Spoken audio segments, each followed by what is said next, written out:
All right, CR. This is the IMDb synopsis of this movie. Mysterious deaths surround an American ambassador.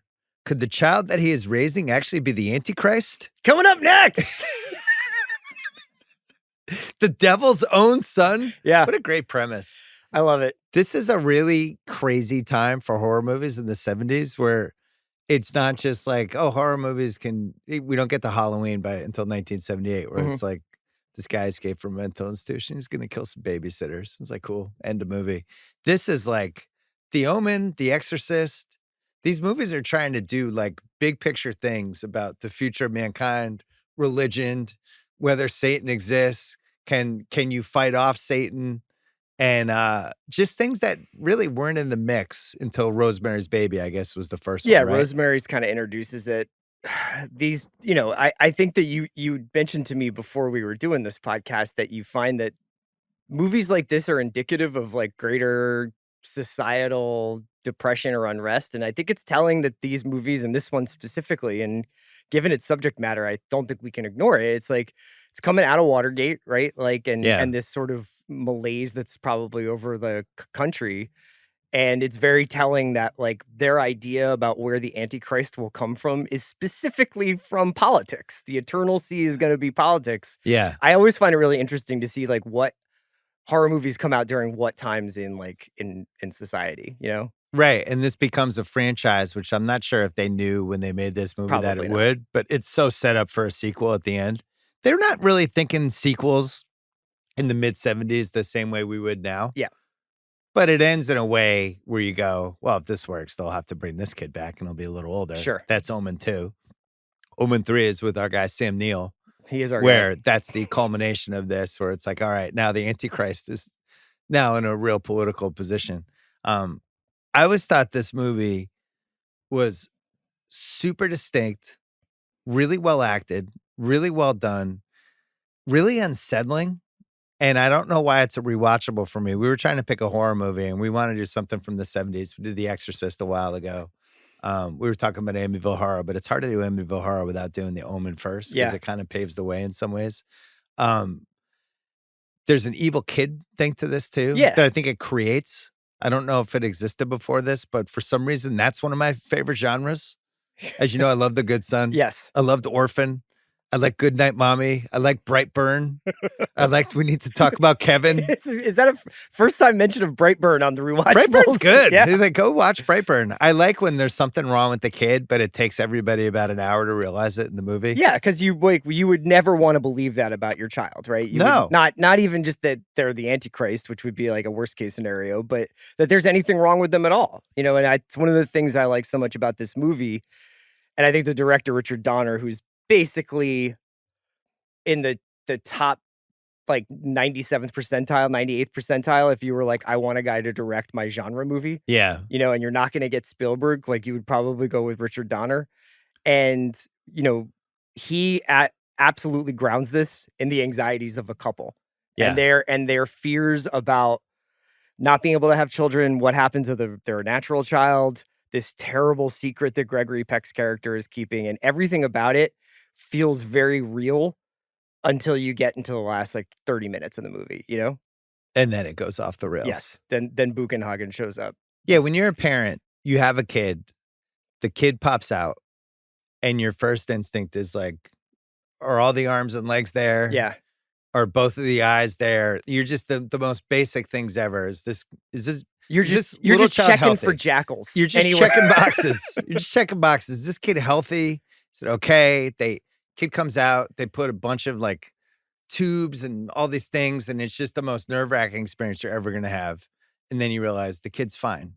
And then you go on this little journey with the kid over the next 2-3 years, and it's like, is my kid okay? Is this normal? Is this normal? Is this normal?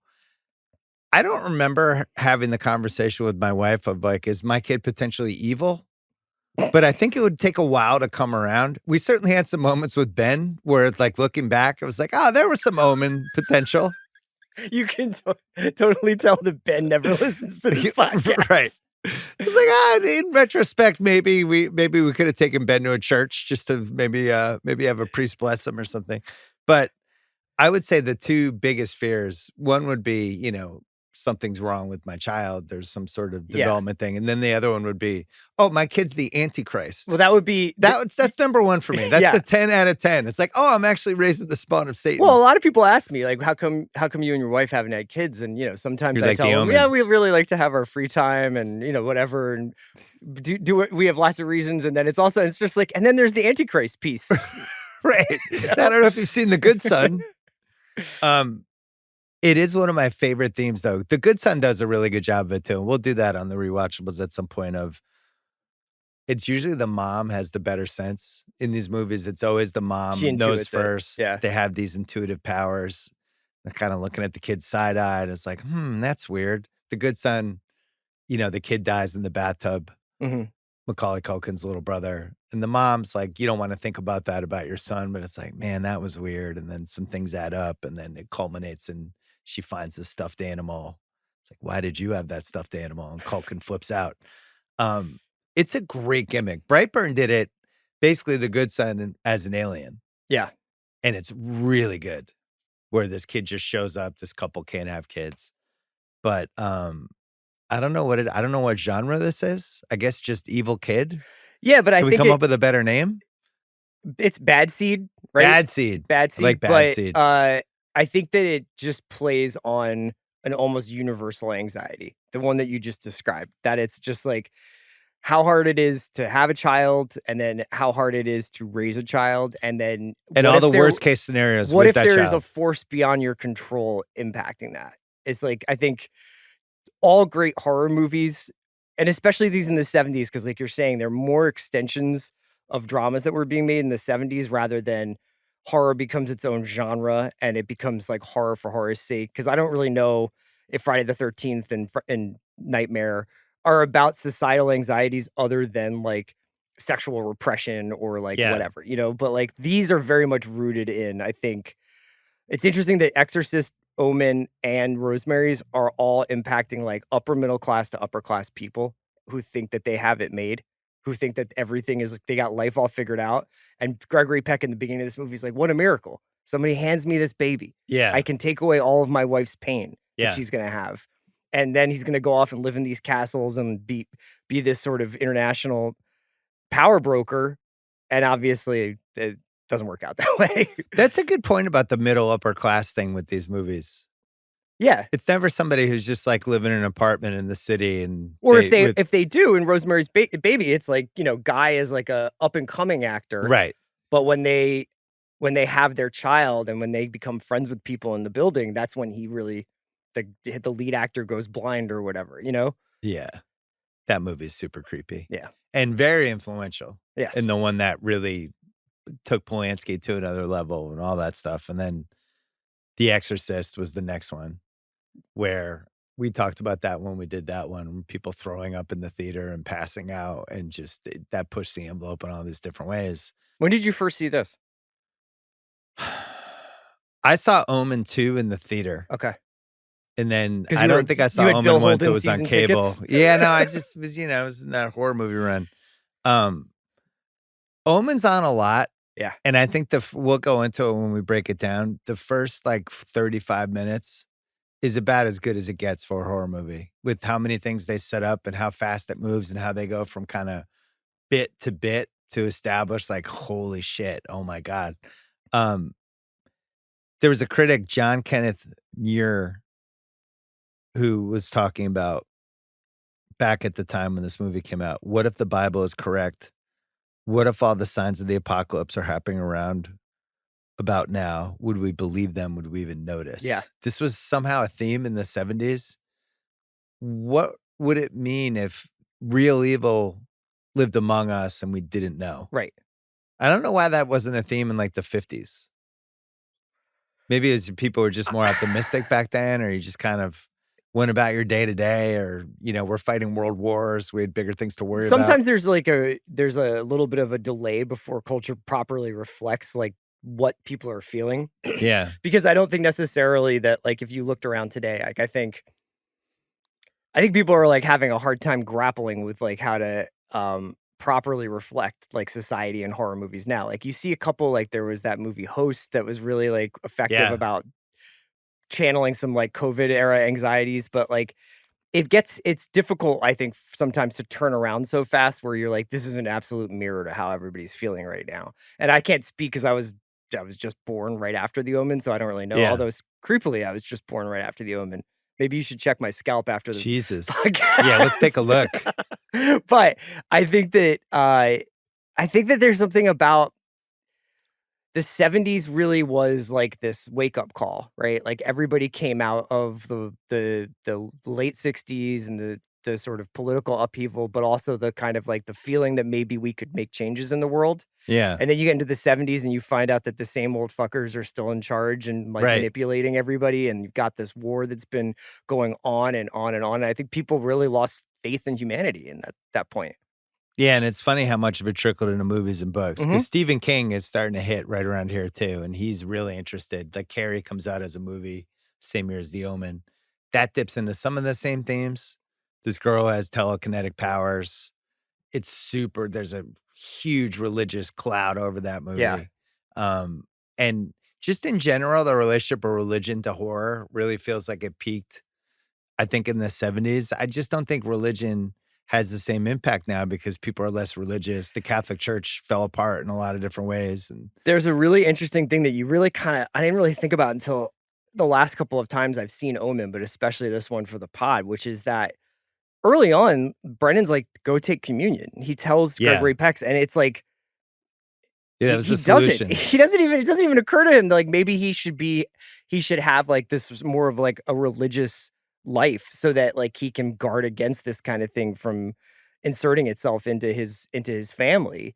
But and I don't know whether or not taking communion necessarily would have like been a foolproof measure against the Antichrist, but it's interesting that like it attacks a guy who's kind of decayed to the point where he's like, I don't even really think about organized religion beyond going to weddings. Right. Well, and then Carrie had that religious piece too. Yeah. Even in Amityville Horror, the priest comes to the house, and then the voice like, get out, and then he goes blind immediately. But yeah, the religion over and over again in the 70s, early 80s was a huge part of these movies. Yeah. And now it doesn't, we'll have Conjuring now. And now Conjuring's those are period pieces. Yeah, but I mean like those kind of movies now where it's like, we've got to fix the house, the haunted house, things like that. They're not really religious as much as there's some sort of fixer that doesn't necessarily have to be often religious. What it is there's been some kind of trauma in this house that needs to be like confronted if like you want to get past it. So like this ghost, you need to like solve this ghost's murder for it to get it to stop haunting you or whatever. Yeah. That's gonna have to happen to my house.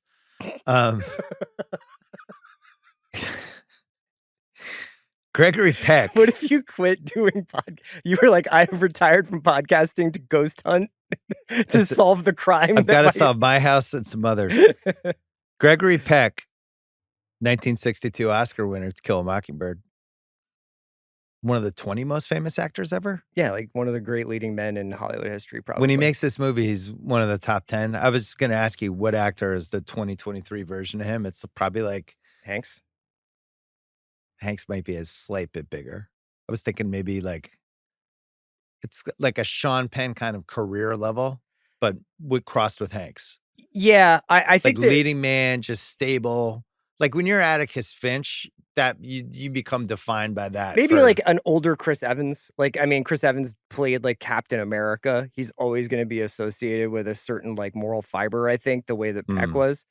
That's what's kind of so Robert cool. Downey Jr.? No, because he's like a fast-talking, like shit talker. I don't even know who there was a weightiness and a leading manness to him. Yeah. Then I think To Kill a Mockingbird was one of the most iconic movies of the 60s, and that was the great character in it. And, I just think after that, if he's in a movie like The Omen, you have to take it seriously. Like Gregory Peck's in this? Yeah, and that's what the genius move of doing these genre movies the way they did with like such high quality performers and craftspeople working on them is that it takes like pulpy material that you have to take incredibly seriously. Like you can't hear the Jerry Goldsmith music in this movie and not be like, whoa, like a real fucking artist worked on this, Yeah. You know, we went to college, Gregory Peck, Craig? San Diego State. Oh, did he? How is that not like the first how do thing you not hear when fucking you know go to that, San Craig? Diego He's like State? one of the Because we 15th have a most lot famous of actor famous ever. alum. Kawhi Leonard, Steven Strasberg, Tony Gwynn. Yeah, Marshall Gregory Falk? Peck, 1962 Best Actor winner. Didn't even know. You know what? I think I knew that. So You should have paid more attention to this movie. What? Did he Directed. mention San Diego State in the movie? I didn't know. He was wearing a San Diego State sweatshirt in one Yeah, of the he was scenes. in a Tony Gwynn jersey, I think. Yeah, the racquetball scene. He was wearing one. I don't think Tony Gwynn was really popping in '76 yet. This movie's directed by Richard Donner, and he goes on a run. Yeah, I'm just going to read it for the but audience. a run for him. This starts the run. We go right from here to Superman 2 years later. You might have heard of it. Yeah, Superman 2, Inside Moves, which you still haven't seen just because you're trying to hurt me. I'm sorry. I'm just going to do it for Rewatchables because it's going to be the only way Solo? you have to see it. No, because I'll be like, we're doing Inside Moves, and then you're going to have to watch Okay. it. It's like multiple scenes of vintage late 70s warriors. And you're not interested in this movie. I'm interested. I'll watch it. I'll watch it. Jesus, I've asked you like 10 times. He does The Toy, which bombs. Rips off The Goonies and Lady Hawk in 85. Lethal Weapon, Scrooged, Lethal Weapon 2, Radio Flyer, Lethal Weapon 3, Maverick, Assassins, Conspiracy Theory, and Lethal Weapon 4. I'm going to say he earned a pretty coin. Yeah. At some point. Yeah. It would have been cool, I think, maybe after Lethal Weapon 2 if he had done different movies because he was so good. But I think at that point, he's like, Dick Donner's just living in some he's got some massive beach Palisades house. Yeah, place, he's good. yeah. He's like, all right, I'll do another one. Also, cinematographer Don Gilbert. I know you're a fan of his work. Gilbert Taylor. Gilbert. I had Don Gilbert. Look, who's Don Gilbert? I don't know. Is he the coach Gilbert, for the how about late Gilbert 70s Taylor? Warriors? Do you like both of them? Gilbert Taylor shot Dr. Strangelove. He shot Yeah. Star Wars: A New Hope. Yeah. Also, Don Gilbert. Don did some good Gilbert, stuff. one of the best to ever do it. Yeah. Talk about half-assed research. I copy and pasted cinematographer Don Gilbert. This movie earned 2 Oscar nominations, and it won Best Original Score for your guy, Jerry Goldsmith. Yeah. His only Oscar win. Long time coming. Yes.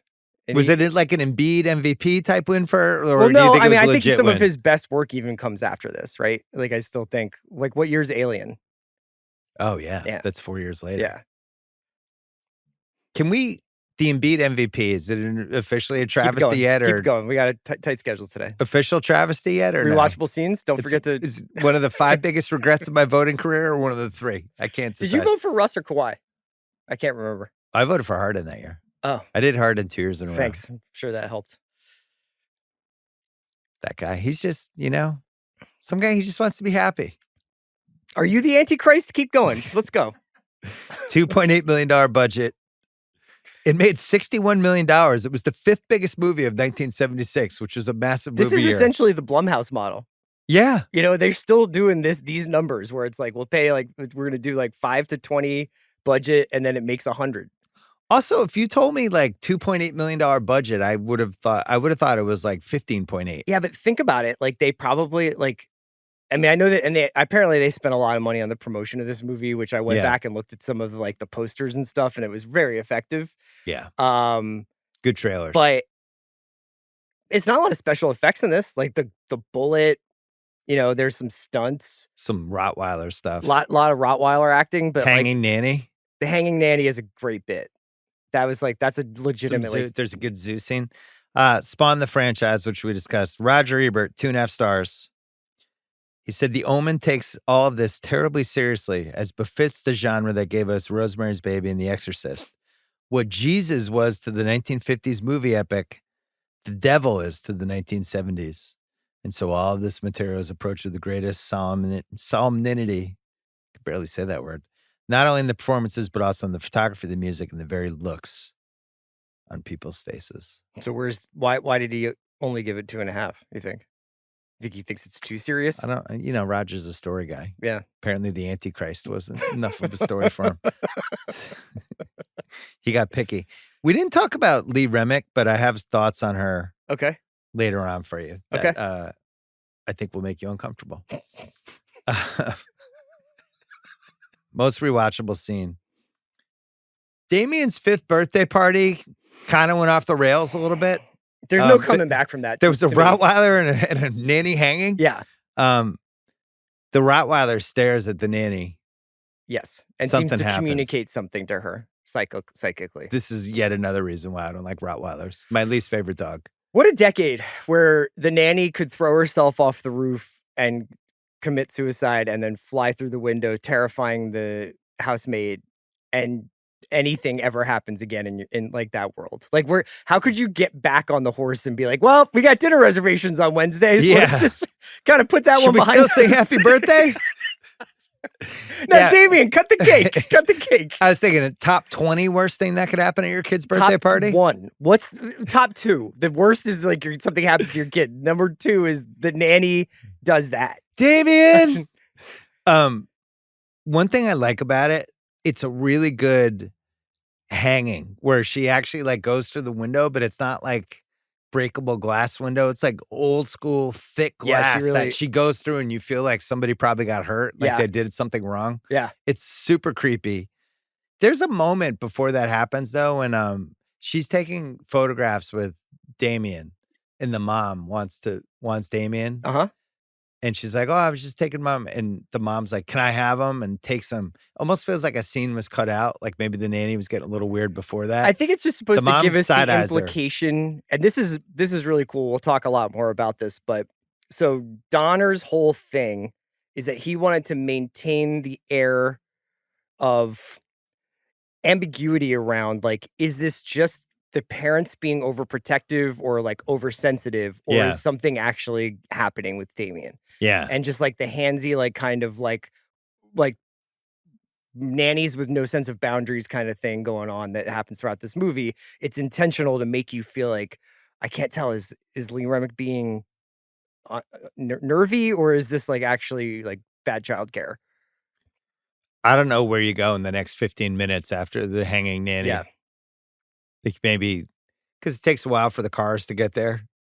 Like, hey kids, can you come over here so you don't have to see the lady dangling from the second floor of the house? It's just, but I like, if this happened, like, I know that there is a little bit of a news story, but if this happened today, like, Biden would recall that ambassador. He wouldn't be like, why don't you just stay over in England and you just see if you can work the IRA thing out? You know, like, it wouldn't be business as usual. He's at the office the next day. Yeah. And it feels like it would have probably been a major news story too. Yeah. The worst thing I ever saw at either of my kids' birthday parties where there was a parent who was either drunk or on maybe a little drug or some prescription drugs or something. I don't know what was going on, but we had a giant bouncy castle. And for some reason, she decided to go in, and she was jumping around. But there were little kids there. It's like the adults are not supposed to go in the bouncy castle with little kids. So we're kind of like, hey, you got to get out. And when she came out, she fell out of the bouncy castle and did like almost like a 360 fall and then landed on her back. Oh, it was just like, oh my God, this is like the worst thing that's ever happened. Then you see the Omen and it's like, oh, that's probably... How did that woman move on from it? Like, what was her next party appearance? We kind of brought her over. She was not invited the next year. I'll tell you that much. Brought her over, sat her down, I think we made her some coffee. Was this like an intervention essentially? Yeah, it was like, why don't you sit this one out? We're gonna put in some of the bench. We're just gonna let Oubre play for a little bit. We're bringing Paul Reed if that's cool. Damien's 5th birthday party, and then he looks at the Rottweiler at the end. Yeah, like, oh, Damien, something's going on here. Next rewatchable scene: the visit from the red-eyed priest in Peck's office. Yeah. He's killed once, he'll kill again. What accent is he doing here? Scottish? English? Irish? I think, yeah.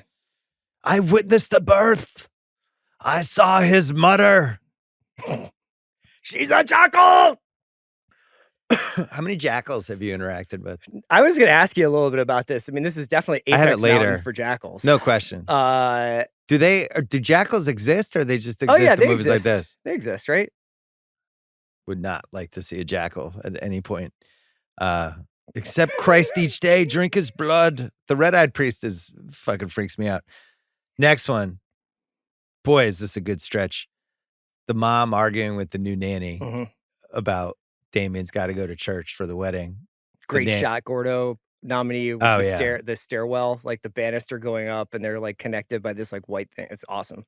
The nanny's like, no, it's probably a bad idea. He probably needs some rest. The mom's like, hey man, car 5 minutes. Yeah. And then we're in the car, and What do you think Carrie would do if the nanny tried to be like, yeah, he's not going to go to the wedding today? she'd be out. Yeah. We'd be like, pack your bags. Yeah. So we're going toward the church, and it's a good shot. It's in the Awesome. car. It's a shot of the church. We're getting there, and then it cuts to the car, and Damien, pre-seatbelts, car seats. He's just kind of sitting in front of his parents in the limo, and he has a look on his awesome. Damien's like riding shotgun. He's out. So you just fly through the window if the car jammed out its brakes, and he's just staring at the church with the best look on his face. It's so scary and creepy. It's also, I probably made a similar face when I had to go to church, but then he has the not freak because out. you saw an angel statue on the top No, of the probably church. not. No, I just didn't like going to the church. pure evil coursing through your No, veins. when my grandmother used to make us go to church, and was never a fan. But that 2 minutes is awesome. Yeah. And that mom, for the first time, is like, all right, something's going on. Yes. Here. Yeah. I have that scene. Good music in that scene, too. The Windsor Safari scene. Mm-hmm. Where the mom's like, it's so weird the giraffes just ran away from Damien like that. Yeah. Like, they sprinted from him. That's strange. Get in the car, just driving through the monkeys. I would honestly pay like $1 million if somebody had punked you when Ben was like 5 and you took him to a zoo and the giraffes ran away. Like, oh my God. Still You might happen. never get I might over take it. him this weekend. Get up, Ben. Stand next to the giraffe. I want to see something. Angry monkeys. Why is that scene so scary? What is so scary about frightened baboons who look like they're all about to mobilize a counterattack? Because I think it's like this idea that there's almost this unhearable frequency happening. Like the same thing with like the dog showing up, the same thing with like, just like, why is everything feel just a little bit off?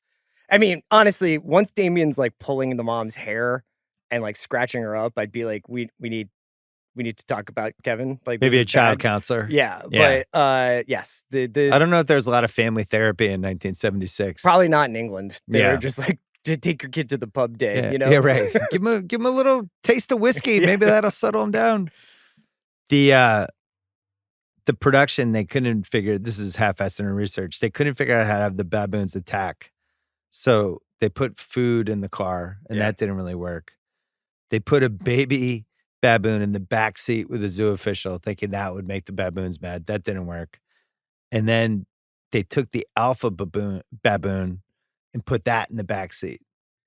And when they did that, that made the baboons crazy, and they all attacked the car. Yeah. And apparently Remick, the mom in this movie, was like genuinely terrified. That's just great problem solving, Yeah. you know? Just keep workshopping it. What about the alpha baboon? What a great set. That's like Spolstra coming out of a timeout. He's just like, I'm just gonna get my guys in position to play. Craig, what do you think of this era of the mid-70s when we just got in a car and drove around a zoo and there was just live monkeys and They baboons still have everywhere? that. That's Lion Country Safari in Florida. Oh, they still, of course, it's Yeah. in Florida. That makes sense. I think I would give it a shot.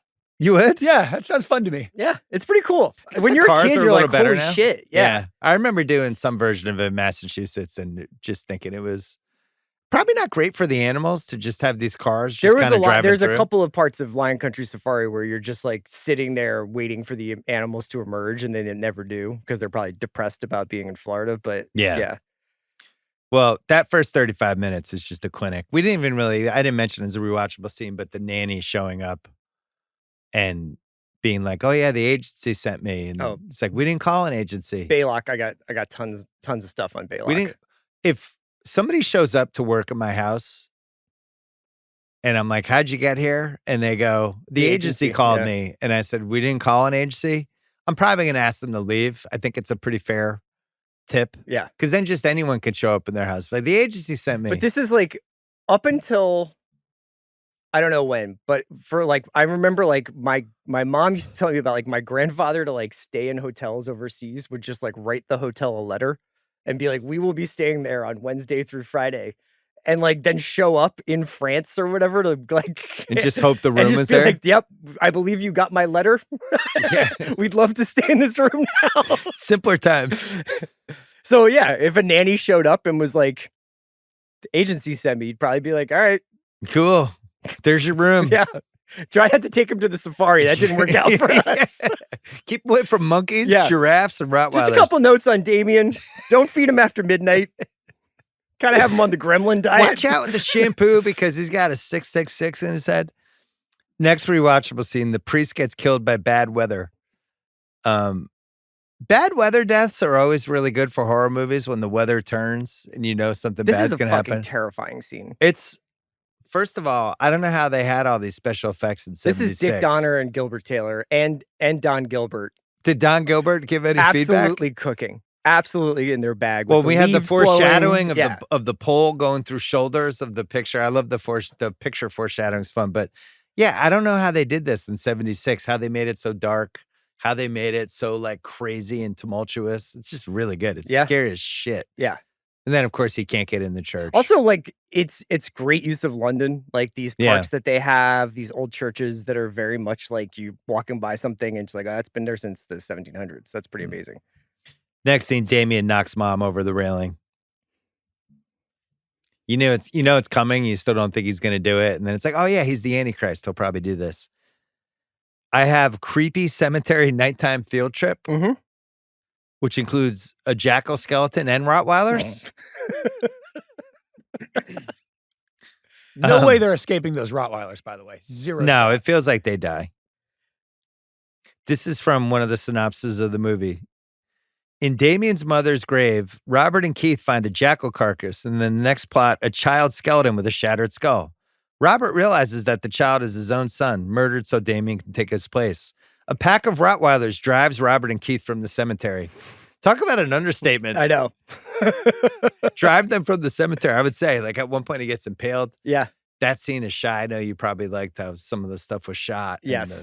And The use of framing stuff from behind a banister, from behind a tree, like the idea that something is watching these characters for the first 3/4 of the movie, so that when the evil is actually out front, you're like, oh, like these people have been spied on. These people have been observed for a long time.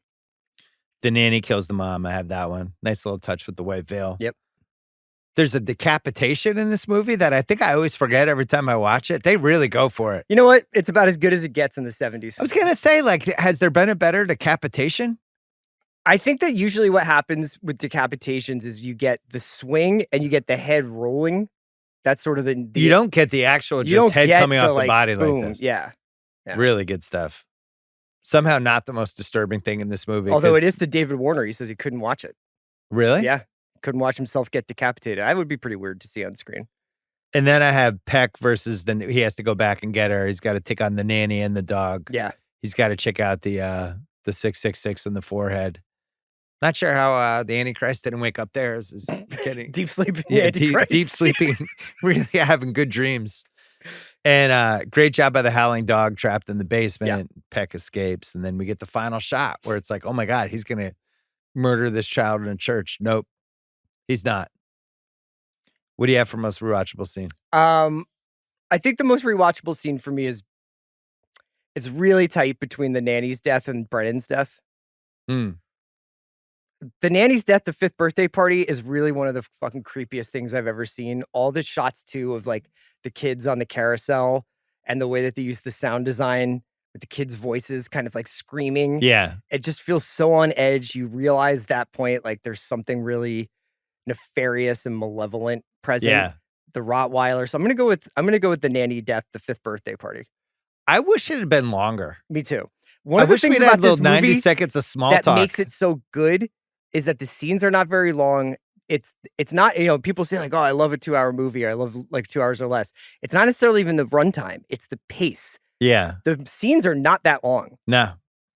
What's yours? Birthday party. Okay. I really like the scene when he doesn't want to go to church, though. Really solid 90 seconds. What's age the best? What do you have? I always feel like I go first? Yeah, you know what? I should throw it to you first because I make a list and I'm jonesing all the best points. CR, I'm gonna set you up. I'm gonna throw it to you down low. Is there anything better than a horror movie starting on June 6th at 6 a.m.? I'm like that college basketball coach who's like, "Let's go!" Right.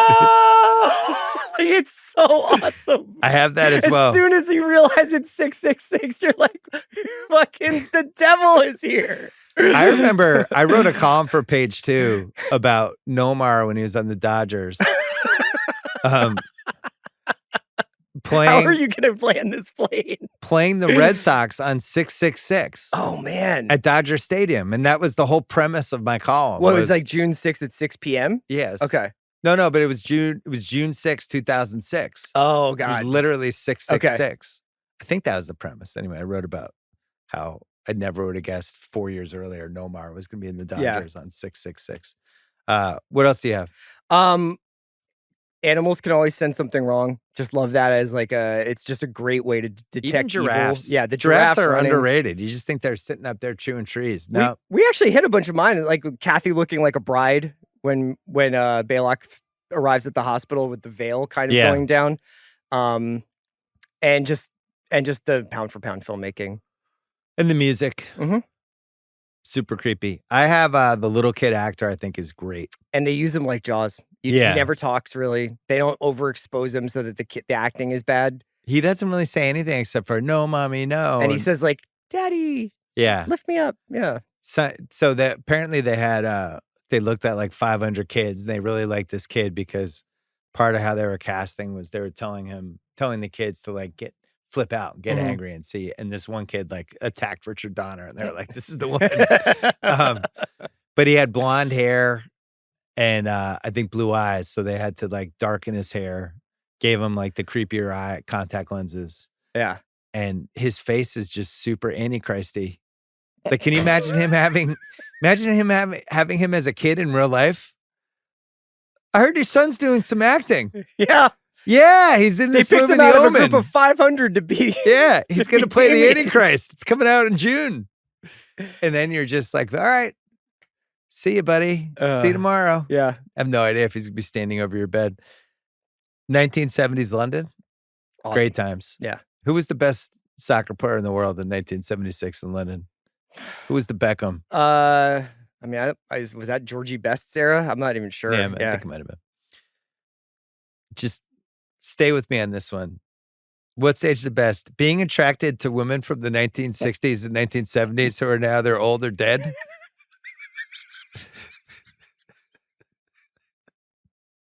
Go ahead. Lee Remick, just a smoke show. Yeah.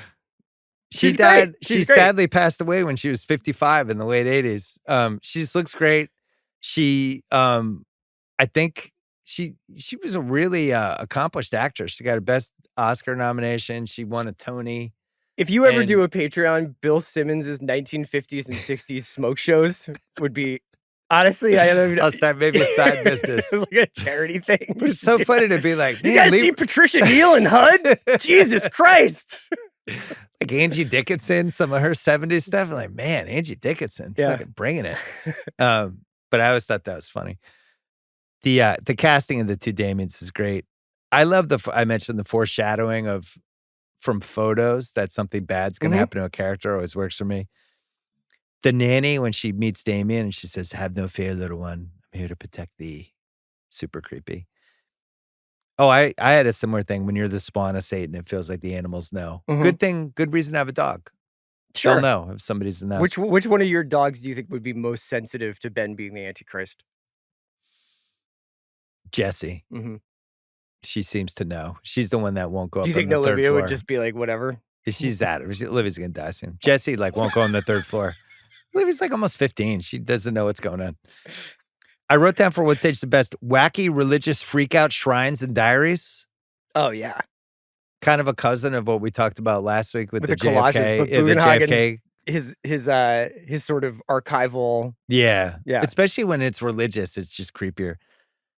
I like when priests in movies get traumatized and lose one of their senses when they can no longer speak. Yes. Or in Amityville Horror, they can't see. Like they see something so bad, it literally shuts off one of their five senses. Yeah. That's Spoleto at the end. He's the guy who swapped the babies. And then at the end, he's in the monastery with the they're like, he can't face. see. So 666. it wasn't pop culture-y until this movie. The whole concept of the The triple Mark six. of the Beast. Yeah. Okay. Wasn't really a thing. I mean, it was a thing, but not a thing. And pop culture made it a thing. It's interesting when horror movies mainstream some of these ideas. I think that people take a lot of liberties. I don't know this for a fact because I'm not like I have not read the New Testament in a while. Is Book of Revelations, they take a lot of liberties with that, right? I think they do, yeah. Where they'll just like, if you write it in a certain like biblical poetic cadence, you can just basically say, that's in the Book of Revelations. You guys check that out. Page is in the 500 somewhere. And when the Rangers play the Diamondbacks in the World Series, yeah, the oceans will rise. It could happen this weekend. Friday the 13th did this too. I feel like Friday the 13th was a thing, but then the movie came out and it became an even bigger thing. So sometimes that happens. I specifically got married on Friday the 13th because of that. I've never been afraid of Friday the 13th or ghosts in my house. There's a deleted scene at the end. Yeah.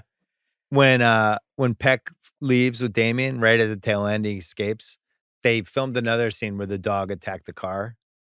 And you can find it on YouTube. Didn't they do another scene where the nanny is that's all part of the same scene. Yeah. Both of them get out. The dog attacks the car. The dog headbutts through the windshield, and then Peck stabs it with a screwdriver in the head and kills the dog, and then runs over the nanny. And they were Do you think Gregory Peck is like, I was fucking Atticus Finch? Yeah, what he's am like, I doing dude, here? how about he just escapes? So they cut that. So there you go. The Kid Cudi Pursuit of Happiness Award for Best Needle Drop. The music kicks in for that church when they're driving to church for that wedding. Yeah. You hear like the little hum of it, and then it like it's Ave Satani is the music. Yeah. You would know it because that's what Bob Kraft used to pump into the Patriots locker room. Right, still does. The Big Kahuna Burger Award for Best Use of Food and Drink. I just have question marks for this. I couldn't think of anything. Not a lot of eating. No. Feels like there could have been an eating scene though, where Damien's just all he wants to do is eat like raw ground beef. That's what. Like, that's remember, weird. that's Mia Farrow and Rosemary. She's hungry for raw meat. Den of Thieves Benihana Award for Scene Stealing Location. I got the cemetery. I got the Bugenhagen ruins, like where he's digging stuff up. Good. Great Shot Gordo Award, Most Cinematic Shot. What do you got? I love the different tracking shots when Brennan is like in the park before he gets to the church. And like all the leaves are blowing, and it's shooting. It goes that like crane shot up into the trees, looking down on him, and it's like, oh shit. There's a shot right after they get away from the dogs in the cemetery where they have one last shot of the dogs behind the gate, and there's like the moon behind it. Yeah. It's super creepy. This is actually just like a amazingly well made movie, and the cinematography is fantastic. There's a lot of cool deep focus stuff too, where it's like, you know, one figure up the front in the foreground, and then the clarity of the figure in the background. It's really great. The Vincent Chase Award for Are We Sure This Character Was Actually Good at His Job? The fucking ambassador. Yeah. Guy can't even fire his nanny. This guy's our conduit to another country. His wingmen are like, hey, yeah, you know, we need to go to Saudi Arabia and settle that thing. And he's like, nope, I just can't. Right. I have personal stuff. And it's just like, well, I don't know. We make it as easy as possible here. Private planes, got a nice couple houses, you know. He's terrible. Butch's Girlfriend Award, Wink Leak in the film. This has always bothered me with the Omen, where the nanny's like, no, the dog's going to stay. And they're like, get rid of the dog tomorrow. And then it's like a day later. Yeah. It's like, oh, the dog's still here. Yes. Like, just fireable offenses day after day that Rottweiler's still in the house. Like, where is everybody in this? And why doesn't he have like some sort of chief of staff who's like, hey, I got this fucking nanny that won't get rid of my dog. Right? Like that's a whole weird sequence that I think is so wonderfully ambiguous, is like when he comes home and she's like, don't worry, like Mrs. Horton should take care of Damien. Yeah. And he goes back, he's like, where are the Hortons? And she's like, they left. And he's just like, sounds good. All right, I'm gonna go to Rome. Bye. Sounds good. The Yankees are on. The dog part is strange. What's aged the worst? Mentioned it earlier, but the impact casting of Gregory Peck was a big deal back then. This would be like, I think Hanks is a decent analogy for like, this is a horror movie and Tom Hanks was the ambassador. Yeah. That's what it would feel like. What else did you have? Gregory Peck singing Happy Birthday. Happy birthday. I was like, you know what? Maybe not the most natural dad. Yeah. You know? He's like, I'm Atticus Finch. I'm not singing this. And what's also aged the worst is people bringing physical letters of reference. Where somebody's like, well, do you have any references? And it's like, right here. I didn't write these myself at all. That's how we hired Craig. Yeah. Craig showed up on your doorstep with a little leather valise. And I was have a letter from Tony Gwynn. Gregory Peck and Kawhi Leonard. What's age the worst? The no seatbelts for little kids is hilarious. I love that in every movie. So the mom's fall out of the hospital is very 1970s bad special effects. This just didn't have the effects. Lee Remick maybe taking advantage of load management. Yeah. She didn't want to do the stunt because Ellen Burstyn had gotten really hurt in The Exorcist. And Lee Remick was like, I'm not going over this railing. You know? She's like, I'm too smoking to go over this railing. Which is actually one of the only like kind of funky parts of the movie among, I guess there are a couple like the Antichrist, but she like basically is on this stool, goes over the railing. You don't see her topple much. And then she's hanging on. Somehow she's like fallen, but like gripped the banisters. So, yeah. The Mark of the Beast in 1976, apparently people didn't really understand that part because it was so not known or thought about, and they learned about that during the thing, but apparently the audiences were confused initially. Wasn't there also a thing where like when they came out of like screenings, I read something where it was like there was some like when they walked out, there was a sign outside that said it's June 6th at 6 a.m. or something. Yeah. So like kind of just to remind them when everything had sort of started and yeah. Was there a better title for this movie? I don't think so. It was originally or kicked around that they were going to call it The Birthmark. Yeah, I like The Omen. I have one more. What's age the worst? Yeah. And this kind of, I don't even know if it's age the worst, but let's just talk it out.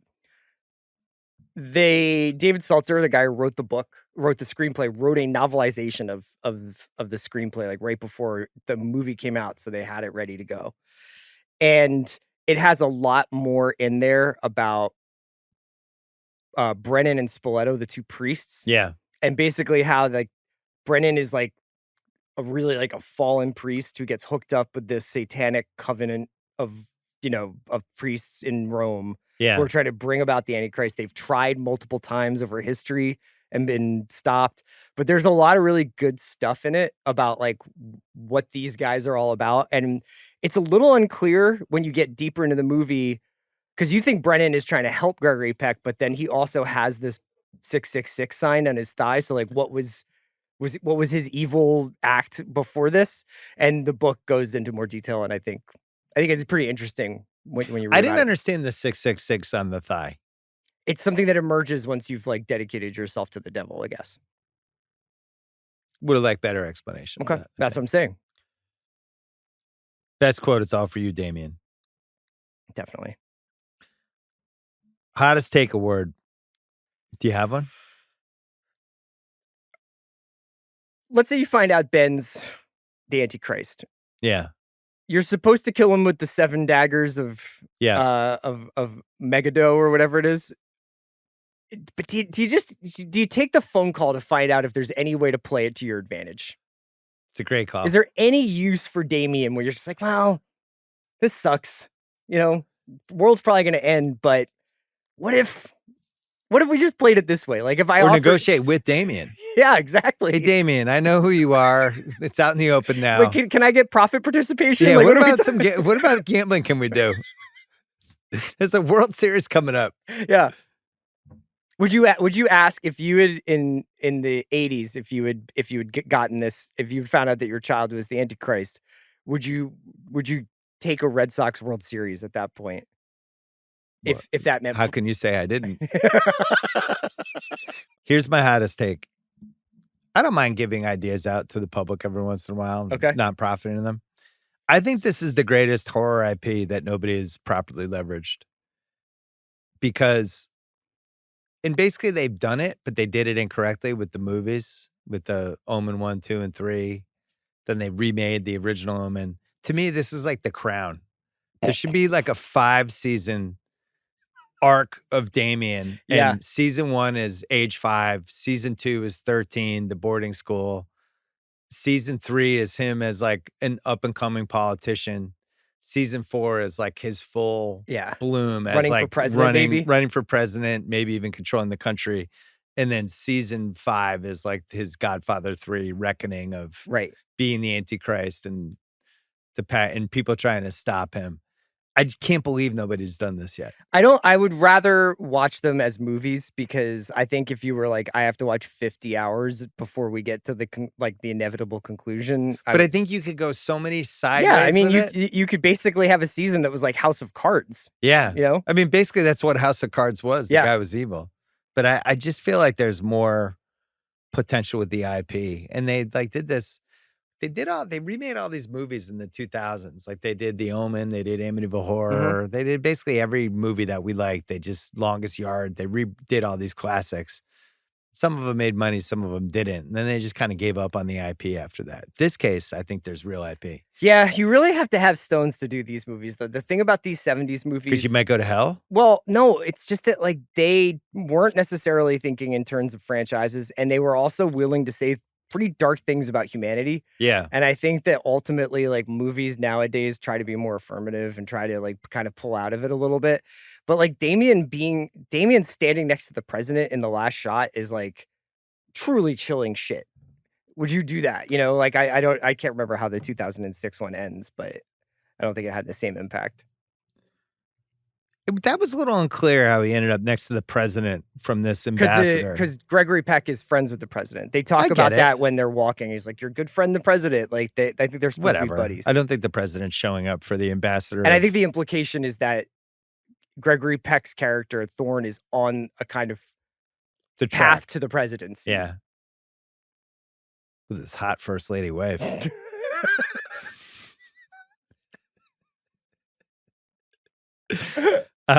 Casting what ifs, there were a ton. Oliver Reed was in it at one point. William Holden, who ended up being in number 2. They made an actual offer to Charlton Heston, which I think is pretty interesting. Yeah. Probably a very similar movie, maybe a little more campy. It's really cool how like when you go back and look through these people's filmographies, how often there will be somebody like Charlton Heston or Gregory Peck that you associate with like biblical epics or like these really like moral, upright lawyers or cowboys, but they still do these fucked up movies. Like, they still do Planet of the Apes or like a Sam Peckinpah movie or The Omen.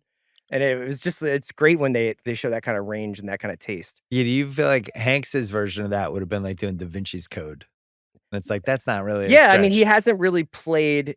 I mean, I think he makes adventurous choices like Cloud Atlas, but like I don't think he ever makes like, I'm going to play somebody like this part is going to say something really fucked up about society. Yeah. Well, Heston turned it down. He didn't want to spend an entire winter alone in Europe, and he was worried that the film might be exploitative if not handled correctly. The same guy made Planet of the Apes. And that's it. Everything else we mentioned. Yeah, Roy Scheider, I think, would have been a good one. He was up for it. This was during the run of Roy Scheider. Yeah. The Ruffalo Hannah Rubinek Partridge Overacting Award goes to the Red-Eyed Priest. Yeah. Father Brennan. I thought for sure you would imitate him, but I guess Fridays. We're taping this on Friday. I did when it was like... I thought you'd really go for Your mother was a jackal! Deanne Waiters Award, the first nanny. Really bringing it for 3 minutes. Do you think Baylock's in it too much? Yeah, I did. Okay, so then I'm going to go with Leo McKern as Bugenhagen. Okay. We haven't talked about David Warner yet. I guess he's in it too much in the second half of the movie to really count as a Dion, but he's pretty awesome. We're going to talk about him right now because he wins the Best That Guy award. Because everyone in this movie is a that guy or that girl because it's from almost 50 years ago. But David Warner was a that guy who then graduated and became David Warner, and then eventually became that guy from Titanic. Yep. But I don't think anyone under 40 knows his name's David Warner. Probably So he's not. like belatedly now with that guy again. I had Don Fellows, who is in the office with Gregory Peck when Brennan first comes to visit him. Yeah, that's like a deep cut. Don Fellows is one of the guys from the government who hires Indiana Jones and Raiders. Oh. Yeah. Does he know cinematographer Don Gilbert or no? Me and Don Gilbert used to hang out a lot, yeah. Recasting couch. Was thinking 2023 version. Taylor Swift and Travis Kelce. But do you gender swap it and make Taylor Swift's the ambassador? Yeah, and Travis Kelce's Lee Remick. Yeah. The Omen Taylor's version? Yeah. The prophecies say... That would probably be a blockbuster, If a famous football player and a pop star marry... Yeah. And then have a kid... Who knows? Half-assed internet research. Damien, Taylor's version. Taylor's cut. This movie was inspired by this advertising executive named Robert Mungen, who'd read a book called The Late Great Planet Earth and speculated to a film producer named Harvey Bernard about the possibility that the Antichrist would be walking around the earth right now in the form of a child. And they ended up getting David Seltzer to write the script, and the rest was history. So Billy Whitelaw played the nanny, Baylor. famous English actress who was Samuel Beckett's like muse for a quarter of a century. You a big Beckett guy? Not really, but respect Yeah. the work. Writer One of the to better writer. Irish playwrights, I think. Yeah. I had him ranked 4th. Yeah. No, I don't. I just know the name. I don't. The Rushmore of Irish playwrights. He's on there, but that was like her partner, and she was this really, really, really well respected English Irish, like in that whole world. And then And played she the nanny. apparently like imbued this character with a lot more like obvious menace than Donner. And Donner at one point was even thinking about cutting the character Yeah, because he basically wanted it to be like much more up to the viewer as you went through the film as to whether or not Damien was just a disturbed child or actually evil. she's really creepy. She sure is. I can't believe we've done 2 pieces of half-assed internet research and we haven't touched on one of your pet passions of the Rewatchables, which is cursed productions. Go for it. So this is one of the all-time, like, I don't know how I would deal with this in the moment kind of things where it's like, there's so much bad shit happened to this production and people who worked on it. And it starts out with the IRA bombed Donner's hotel. Ooh. There was a crashing of the plane that the crew wanted to board, but had to cancel because of the scheduling conflict. So they were supposed to be on a plane. They canceled that flight and that plane crashed. Peck and the screenwriter's plane got hit by lightning. And the Omen special effects director, John Richardson, had an eerie car accident where he died on the set of A Bridge Too Far. So like all these people who were involved in, I got this all from Cinephilia and Beyond, but it was just like, it was doomed. Like it was really dark. And Lee Remick died pretty early. She was 55, had kidney cancer. I'm not sure if that's related, but yeah, that's creepy. I mean, Poltergeist was pole position for that conversation, but that's up there. Horror movies that have cursed productions, it's weird. Really freak me out. And they usually have some sort of theme like this, right? Yeah, I'm with you. And the fact that like the priest in this movie essentially gets chased by lightning into the courtyard of the church anyway, like to have lightning hit the plane. Ugh. Apex Mountain, Gregory Peck, no. Lee Remick, maybe. She did get nominated for an Oscar, but I think this is the most successful movie. Is hers, right? Isn't that her? Yeah. But this is like the biggest movie, so I don't know what the answer is for her. The Antichrist? I don't know if this was Apex Mountain. I still feel like it's Rosemary's. Yeah. How about, would you go possess kids riding tricycles or big wheels? I had this or kids, The Shining? I had the exact same thing. I had creepy tricycle riding. I go Shining. Me too. Yeah. Rottweilers? I can't think of another Rottweiler movie. Jackals? Well, Day of the Jackal, but you don't get an actual jackal. It's just a nickname for the assassin. Evil Nannies, I'm still going Hand That Rocks the Cradle. It's a good one. Yeah. Best racehorse name? Damien Thorne is solid. Damien's a great racehorse name. Yeah. I had a Damien question for you, actually. Did this movie remove any possibility of naming your kid Damien for like 20 years, and now Dame Lillard brought it back? But we really call him Dame and not Damien? This is a great question. Craig, were you to have a son, would Damien just be completely crossed off the list because of this? Yeah. Okay. Fully. Right? That's how I felt, but Damian Lillard brought it back, and nobody seems to care. There's been a couple other Damians, too, over the years. I don't feel like it's like Adolf. Here's was another like question. A non-starter. There's a shelf life. Maybe would 20 Damien years. Lillard, like, would you have been as scared of Damien Thorne if they called him Dame Thorne? That's it. Omen 2, maybe. They should like that. Dame Thorne. Omen 2, Dame Time.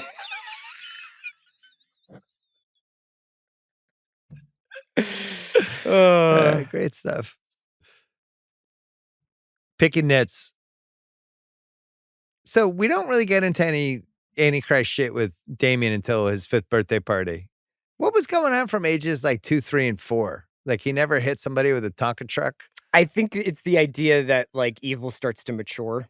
Oh. Yeah, but I would love to get a little bit of an insight of like what toddler Damien was doing. Didn't push anyone down the stairs at one point? Yeah. How many nannies did they run through? Yeah. We mentioned the interview process with Mrs. Baylock. Wasn't too enthused on that one. Oh, you do have references. Okay. How did Peck recover from impaling his left shoulder on a rusty cemetery gate? And then just he's fine like in the next scene. He's such carrying a gamer. Damien around. Yeah. Like, do you know how much that would hurt to have a stake of a cemetery go literally through your shoulder and your arm and stick up, and then you have to pull it out? Yeah. Like, first of all, your baseball season's over. Like, you're not pitching for another 18 months, I don't think. There's ligament damage. They haven't invented the tissue, Tommy John for that one yet. Yeah. It's a clear and immediate staph infection. Yeah, and last picking nits is just the name Damien. Was that a common name back then in the 70s? What's so creepy about the name Damien? I think it's the single creepiest name you could have given a potential I think if the nanny is standing on the balcony and she goes, "It's all for you, Bobby." It doesn't have the same Johnny, "It's all for you, Craig." It doesn't have like the same vibe, right? Like Damien has a kind of ancient feel to it. It feels like an old, just feels sinister, evil name. Any other pick and nits for you? There's a lot of information that's unnecessarily conveyed in like riddles, poems, and biblical scripture. Like if I'm Brennan and it's really important for me that like this guy does what I tell him to do, I'm not doing it in the most bleary-eyed, psychedelic, like I'm quoting Revelations and reading poems to you and giving you riddles. Like I would just be like, here's exactly what you have. Here's the 10-point plan to stop Damien. Yeah. What was Baylock possessed? Is that what we were? No, they just all work for him. Like they have all decided to give their apostates of hell. Like they. So what was she doing? It's like how we formed the Ringer. What was Baylock doing the first like 40 years of her life?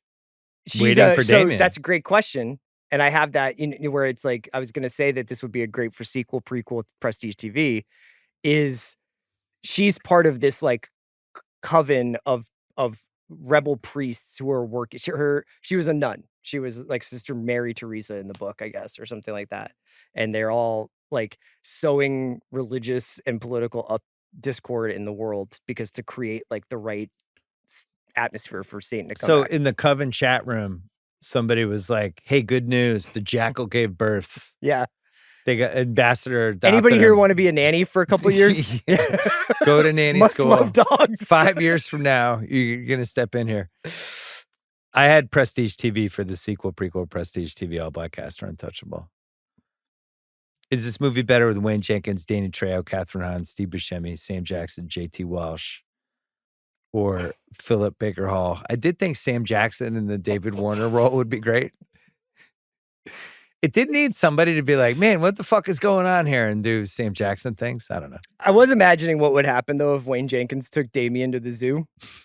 God damn, Damien! I didn't know I was watching Dr. Dolittle!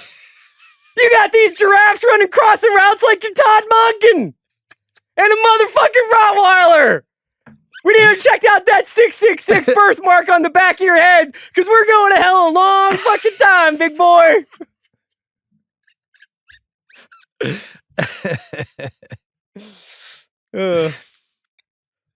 Great stuff. Just won Oscar. Who gets it? Jerry Goldsmith. Yeah, I'm with you. Well, he did get it. Probably unanswerable questions. Would a mother instinctively know that their baby had died and then been replaced by a different baby? Because I feel like my wife would have been on this immediately. I think there's some sort of instinctual DNA thing where you just kind of know. Like, all people do with their babies is like, oh, she has your nose, but she has her eyes. Yeah. And like, both, like there's just a constant evaluation of who the baby looks like more. I feel like they would just mom knows. There's weird mom superpowers. I just feel like Lee Remick would have figured it out sooner. I She's have probably one. getting hit on so much she just couldn't think straight. Was Spoleto the guy, the priest who does the swap in the beginning? Yeah. The original Picasso of the trade machine? So that guy, like he's like borderline the most evil person in this movie. Yeah, he He's like, kills "Here." a newborn child, Yeah. takes a jackal, gives Yeah. birth to the Antichrist, and gives it to an ambassador from the United States. He's pretty bad. He'd get canceled.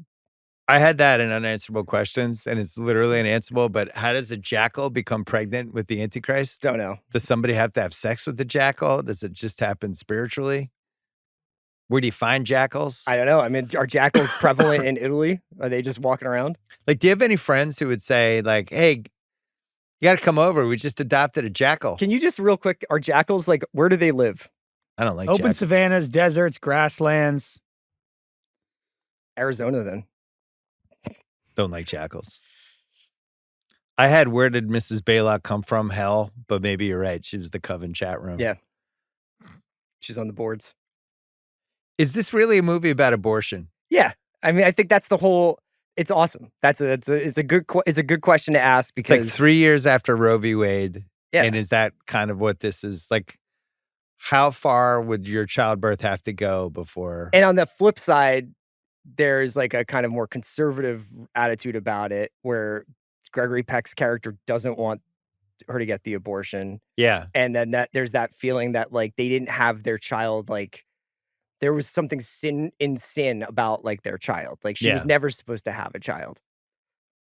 Best double feature choice with this movie is clearly Omen 2, which has a couple unbelievable scenes in it. It's not nearly as good as Omen 1, but there's some really good ones. And the kid in Omen 2 is equally creepy. It's teenage Dame time is fucking scary a couple times in that movie. It's got a great twist at the end. Yep. I love the Damien Omen 2 twist. But it's worth noting that Damien 2 or Omen 2 basically redoes the first one where like Damien is living with Gregory Peck's character's brother, right? William Holden. And it's William Holden. And it's essentially the same, it's like kind of like the same premise. Whereas David Seltzer, who wrote the screenplay, was like, had I done a sequel, I would have had Damien be adopted by the president. Right. And Damien's living in the White House. Big mistake. Well, our guy William Holden, who died, I think 2 or 3 years after that movie came out, you can feel the cigarettes and the alcohol in him by the late 70s. So can't say that was one of his greatest performances. The Andy at Red Award, we pretty much have. What happened the next day? Yeah, we have Omen 2. But I would love to see the job posting for British ambassador. Get to live in the same house. We've cleaned up the nanny. Yeah. There might be a dog in the basement. So this is a rare one for me. The what piece of memorabilia would you want from this movie? I'm good. Oh, I have a no thank you. I have the 7 Daggers of Muggido. Oh, I don't want anything from this movie, especially with the cursed production. I'm out. No, because if you get the daggers, you're always ready. I'm good. The Coach Finstock Award for Best Life Lesson. This is pretty clear. If your wife gives birth to a baby who dies, don't replace the baby with a different baby and don't tell her. Yeah. Just don't do that. If you want to just boil it down, check your kid's scalp. Scalp check, always great. Who won the movie for you? Satan himself? Yeah, I was kind of wondering whether evil could win a movie. Like this, like the overwhelming sense of evil in this movie. But Greg Peck. You're giving this one to Greg Peck? Well, we've never given San Diego State graduate? We've never given it to a force, you know? Can I make a case for the kid who plays Damien? Harvey Stevens? Yeah. As the single scariest child actor we've ever had. Do you Can think you think of anyone scarier than Danny in The Shining? Yeah. I think it's probably evil. You're probably right. It's the first time we've given them who won the movie. You know, the thing about the Rewatchables. How about people who believe in evil? If you believe in evil, this is the movie for you. Yeah. Yeah. Well, you know who doesn't believe in evil? Craig Horlbeck, Yeah, our this producer. is getting second screen with Josh Not Allen a horror last night. fan. I do actually appreciate old horror movies much more than modern ones. I won't see any modern movie unless I'm like forced to for rewatchables. I just don't. I'm not a fan of shock horror. I like that the older horror movies are made like it feels like the message of the movie and the filmmaking of the movie is like more at the forefront, and they're Yeah. not just trying to scare you for scaring's sake. So I do appreciate Exorcist, Halloween, Omen. Also, man, we were cooking with horror music back in the day. Yeah, it's terrifying shit. It is so good. The second it started, I was like, wow. I was like blasting it for Liz. I was like, listen to this. Yeah. Was she like, cool, put this on loop? Yeah. What do you think was the single scariest scene? It's easily the girl committing the nanny hanging herself. Yeah. Really well done and really fucked up. Just like they actually film it quite well. It looks good. The way that they're like, Damien, and then they all sort of start slowly looking up, and she's just like, it's all for you. It's one of the best horror movie scenes ever. Yeah. Yeah, It really is. I like Damien's clothes. He's kind of dressed like Angus Young from AC/DC Yeah. at all times. Little British prep The school. little hat and Yeah. his little tie. It's really creepy.